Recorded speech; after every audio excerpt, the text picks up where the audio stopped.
안녕하세요. 네, 이 시간에는 전류와 저항, 또 키르이호프 법칙에 대해서 설명을 드리도록 하겠습니다. 지금 설명드리는 내용은 여러분들이 개학해서 수업 듣게 될 내용과 완전히 일치하진 않습니다. 그래도 어, 상당히 중요한 부분들의 예습이 되리라고 생각하고요. 그 다음에 제가 지금 보여드리는 이 수업 자료도 여러분들이 개학 후에 받을 수업 자료와 100% 일치하는 것은 아닙니다. 그런 점을 이해하고 들어주시고요. 이 동영상 강의를 듣고 거기에서 여러분들이 배운 내용을 잘 메모를 하고 또 관련된 과제 스스로 이렇게 문제 출제하는 것들을 잘 수행하길 바랍니다. 전류와 저항에 대해서 살펴보도록 하겠습니다. 전류는 전하의 흐름, 이게 전류라는 게 전은 전기할 때 전이고 류는 흐를 류자거든요. 전하의 흐름을 말합니다. 전하를 띤 입자는 전자, 이온, 양공 이런 것들이 있고요. 금속에서는 전자들의 이동으로 전류가 흐르고 액체나 기체와 같은 물질에서는 이온들의 흐름으로 전류가 흐릅니다. 반도체에서는 전자가 하나 모자라는 빈자리 있는데 이걸 양공이라고 이렇게 불러요. 이 양공이 마치 양전하처럼 행동하기 때문에 양공이라고 부르는데 다이오드 트랜지스터와 같은 데서는 양공이 이동해서 전류가 흐릅니다. 이것은 나중에 여러분들이 다시 공부를 하게 될 거예요. 전류의 세기는 1초 동안 도선의 단면을 1초 동안 통과하는 전하량을 전류의 세기라고 하고 1쿨롱만큼의 전하가 1초 동안 그 도선의 단면을 통과할 때의 전류의 세기를 1A라고 합니다. 전자 하나의 전하량은 1.6 곱하기 10-19승 쿨롱이잖아요. 그래서 1A는 이게 1쿨롱이 되려면 전자가 6.25 곱하기 10의 18승 개가 되어야 1쿨롱이 되잖아요. 그래서 어떤 도선의 단면을 1초 동안에 1쿨롱이 통과하면 그때의 전류의 세기를 1A라고 합니다. 1A는 매우 큰 전류를 의미합니다. 그래서 여기 수식으로는 이렇게 표현을 합니다. 어느 시간 동안에 dq, 그 통과한 전하량, 그게 곧 전류의 세기입니다. 전류의 방향은 양전하의 방향으로 약속을 합니다. 보통의 도체에는 음전하를 띤 전자가 이동하기 때문에 전류의 방향과 전자의 이동 방향은 반대입니다. 전류는 여기 있는 것처럼 이게 도선 그림이에요. 도선에 전하들이 이렇게 움직이고 있잖아요. 그러면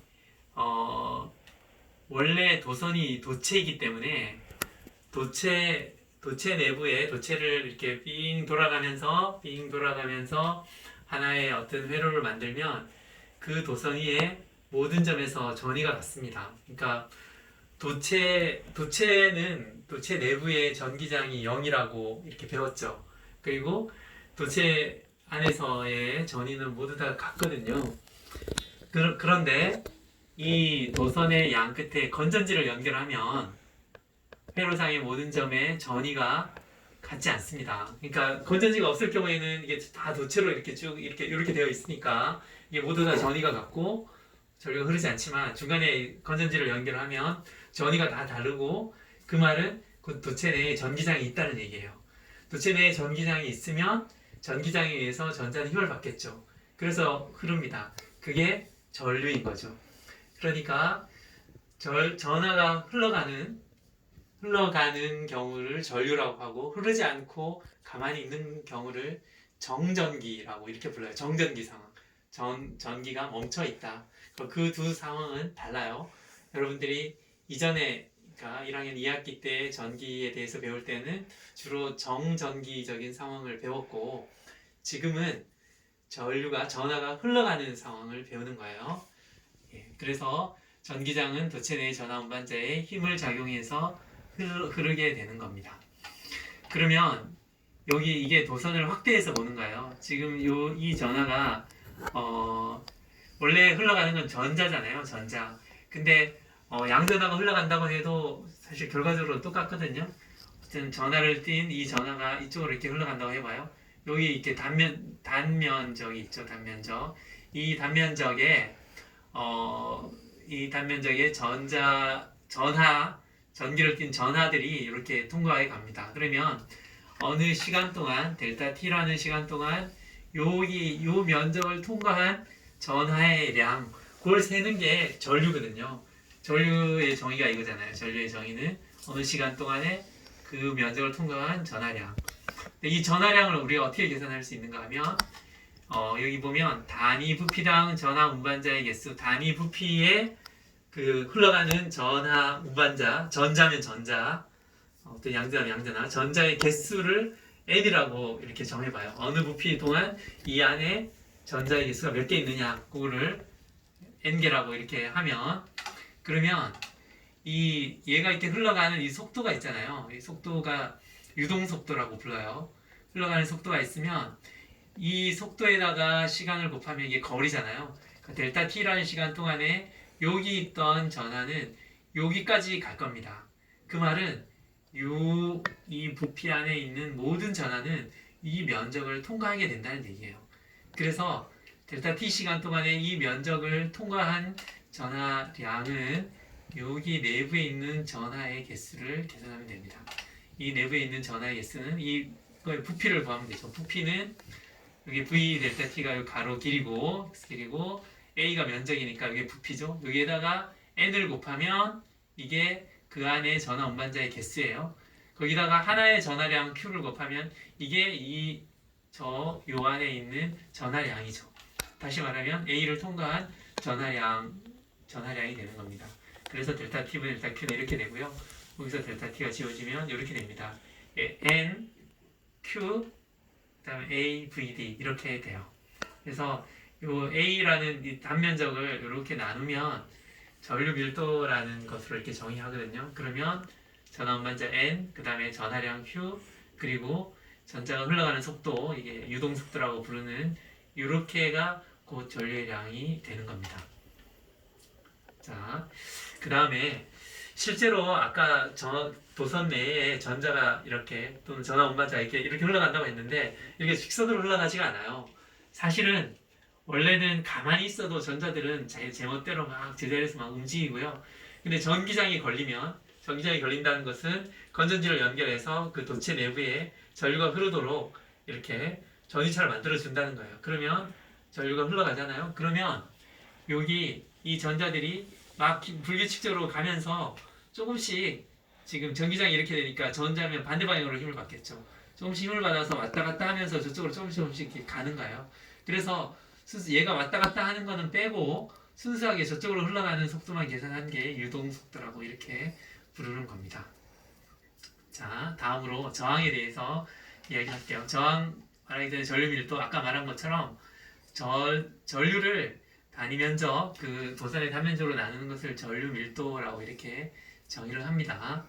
그 다음에 전기 저항은 전류가 흘러가는 것을 방해하는 것을 의미를 해요. 그래서 이 저항을 어떻게 정의를 하는가 하면은요, 이 도선이 이렇게 있으면 이 도선에 양쪽에 전위차를 재고, 그 다음에 여기 흘러가는 전류를 이렇게 재는 거예요. 전위차를 어느 정도 그려줬는데 전류가 많이 흐른다, 이 말은 저항이 작다는 얘기죠. 전위차가 이렇게 있는데 전류가 조금밖에 안 흐른다, 이 말은 저항이 크다는 얘기예요. 그래서 저항은 전압과 전류의 비로 이렇게 V를 I로 나눈 값을 저항으로 이렇게 정의를 합니다. 이게 저항의 정의예요. 이렇게 저항이 생기는 이유는 이게 모형으로 이렇게 설명하고 있는데요. 이게 쇠구슬이 이렇게 있는데 중간에 이렇게 못이 있으면 얘가 잘 흘러가지 못하고 이게 쿵쿵 부딪혀가지고 자꾸 천천히 가게 되잖아요. 마찬가지로 이게 도선이 있으면 도선 내에 원자핵, 원자핵을 중심으로 하는 어떤 원자들이 있고 자유전자, 돌아다니는 자유전자가 있는데 자유전자가 이렇게 힘을 받아 가더라도 그 원자핵, 원자에 이렇게 부딪혀서 이렇게 잘 흘러가지 못하는 거죠. 이것 때문에 전기저항이 생긴다라고 이렇게 설명을 합니다. 저항을 결정하는 요소들은 도선의 단면적, 길이, 도선의 비저항, 이렇게 관계가 돼요. 그래서 일반적으로 요 수식에서 의미하는 것처럼 단면적에 반비례하고, 그죠? 단면적이 크면은 전류가 잘 흐를 거 아니에요, 그죠? 그다음에 길면은 아무래도 가면서 방해를 많이 받을 거니까 길이에는 저항은 비례하고, 그 다음에 이 로라고 하는 거는 비저항이라고 해서 물질의 고유한 특성을 말합니다. 그래서 비저항이 작은 물질을 도체라고 하고 비저항이 큰 물질을 부도체, 절연체라고 이렇게 불러요. 중간 정도 되는 걸 반도체라고 부르고요. 그래서 저항은 이렇게 표현할 수가 있습니다. 그 다음에 옴의 법칙, 아마 중학교 때도 배웠을 텐데 옴의 법칙은 어떤 장치, 어떤 저항체를 통해 흐르는 전류가 그 장치 사이에 걸린 전위차에 비례한다라는 게 옴의 법칙이에요. 단순히 V는 IR이 옴의 법칙이다 이렇게 말하는 것은 충분한 설명이 아니고요. V는 IR이라고 말하면서 거기에서 말하는 이 R이 일정한 수치다라는 것을 의미하는 게 옴의 법칙입니다. 이거와 관련된 실험을 나중에 하게 될 거예요. 실험하면서 좀 더 생각해 보기로 하겠습니다. 옴의 법칙과 다른 표현은 아마 나중에 다시 수업 시간에 개학 후에 다시 더 배우게 될 거고요. 옴의 법칙을 따르는 물질을 옴성 물질, 그렇지 않는 물질을 비옴성 물질이라고 이렇게 부릅니다. 네, 지나가고요. 그 다음에 여기 보면 저항과 온도라는 게 있어요. 온도가 높아지면 저항이 어떻게 될까요? 보통 이제 설명하기로는 온도가 올라가면 저항이 커진다라고 이렇게 이야기를 합니다. 그렇죠? 왜냐하면 그 원자핵들이 온도가 올라가면 이렇게 막 이렇게 흔들리잖아요. 그럼 이 흔들리는 것에 의해서 전자가 이렇게 흘러가면서 더 방해를 많이 받으니까 온도가 올라가면 저항이 커집니다. 그렇지만 모든 게 그런 게 아니고요. 이게 여기 있는 것처럼 온도가 올라가면 저항이 증가하는 경우는 그 물질이 도체인 경우에 그렇고 반도체인 경우에는 오히려 온도가 올라가면 저항이 줄어들어요. 이것도 그 이유도 아마 나중에 수업하게 되면 좀 더 자세히 공부를 하게 될 겁니다. 자, 그 다음에 전력이라는 게 있어요. 전력이라고 하는 것은 어느 단위 시간당 그 전기 저항 R에서 소비되는 전기 에너지를 전력 이렇게 부릅니다. 그러니까 여기 이 수식에서 이렇게 이야기하는 것처럼 어느 시간 동안에 전기 에너지가 곧 1이니까 이렇게 델타 W라고 표현을 했어요. 이 W는 Q 델타 V, 이게 전이고 이게 전하량이잖아요. 아마 이전에 배웠을 것 같아요. 이전에 1학기 2학기 때 전위를 Q분의 W로 이렇게 배웠잖아요. 그걸 이렇게 옆으로 풀었으면 이렇게 되죠. 그래서 시간당 소비되는 전기 에너지는 여기서 보면 델타 T분의 Q, 요게 지금 Q라고 표현했는데 어느 델타 Q라고 이렇게 말해도 되고요. 요게 곧 전류잖아요. 어느 시간 동안에 흘러가는 그 전하량이 전류니까 이거는 전류 곱하기 전위차 이렇게 됩니다. 전류 곱하기 전위차. 그래서 이 P를 전력이라고 이렇게 불러요. 단위 시간당 소비되는 전기 에너지 이걸 전력이라고 하고 그것은 전압 곱하기 전류로 이렇게 표현됩니다. 아마 가정에서 이거의 소비 전력이 얼마냐 이런 얘기들을 아마 많이 들었을 거예요. 어떤 전기 제품에 그게 그 시간 동안에 그 전기 제품이 소비하는 전기 에너지를 의미하는 거예요. 그것과 관련된 문제들도 많이 있습니다. 한번 여러분들이 관련된 문제를 찾아서 이렇게 풀어보면 좋겠어요. 이 문제도 뭐 여러 가지 재미있는 문제인데 한번 여러분들이 생각해서 좀 풀어보면 좋겠고요. 자, 다음으로 직류회로에 대해서 설명을 하도록 하겠습니다. 전기는 직류와 교류가 있어요. 직류는 플러스 마이너스가 정해져 있어서 전류의 흐름이 일정한 걸 말하고 교류는 이게 전류 흐름이 플러스 마이너스 이렇게 왔다 갔다 이렇게 하는 걸 말합니다. 우선은 교류는 나중에 2학기 때 배우기로 하고 우선은 직류 전류에 대해서 우리는 배울 거예요. 먼저 기전력이라는